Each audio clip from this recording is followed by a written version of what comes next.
Salary sacrifice seems simple. Take money from an employee's pre-tax income, put it somewhere else. But when that somewhere else is superannuation, the rules can get complex. So, in this video, I'll show you how salary sacrifice affects super calculations, your obligations as an employer, the current contribution caps, and essential record-keeping requirements. Let's get right into breaking down salary sacrifice arrangements.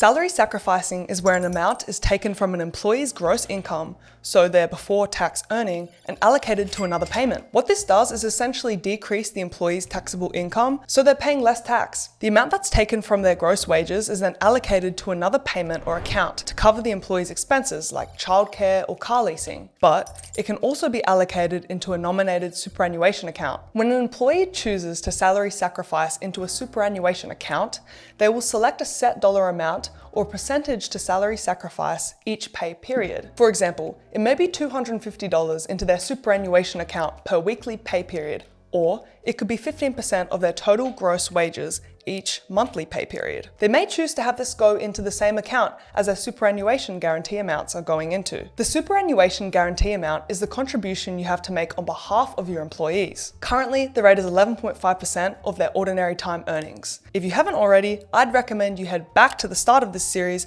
to familiarize yourself with the super guarantee fundamentals. In some cases, your employee may nominate another fund for these payments, but our payroll software should have the functionality to split these amounts into different accounts if that is the case. You are then obligated to process the super guarantee amount and salary sacrifice amounts into their respective accounts. Salary sacrifice payments are generally processed in the same superannuation batch as super guarantee payments. So, you'll need to ensure that all super that is salary sacrificed is compliant with ATO super processing due dates, the same as super guarantee amounts. Currently, these are processed quarterly according to these dates. But this will change in 2026 when PayDay Super legislation kicks in, which will require you to pay super contributions at the same time as they pay employee wages instead of the current quarterly payment system. Some other things you need to keep in mind when it comes to salary sacrificing arrangements include super contribution caps, the impact on super guarantee contributions, and record keeping. Employees are subject to a cap on their superannuation salary sacrifice,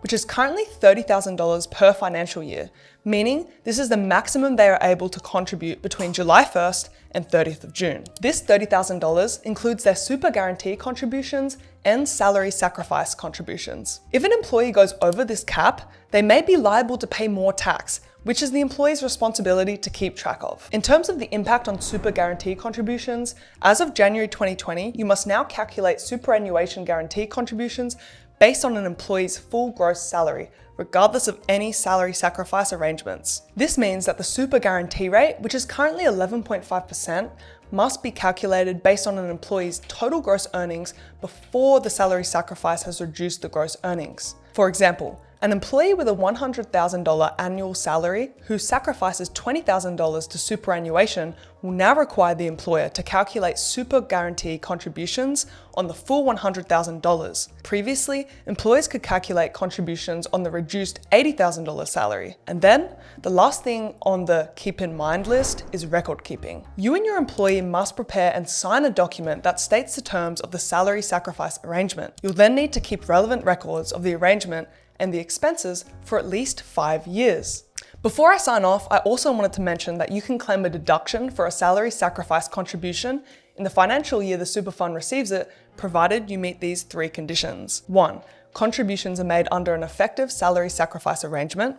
2. The contributions are made to a complying super fund. And 3. The employee is under 75 years old. That wraps up this video for our superannuation series. There is one more left that covers reporting and compliance, so make sure to subscribe and stay tuned. See you there.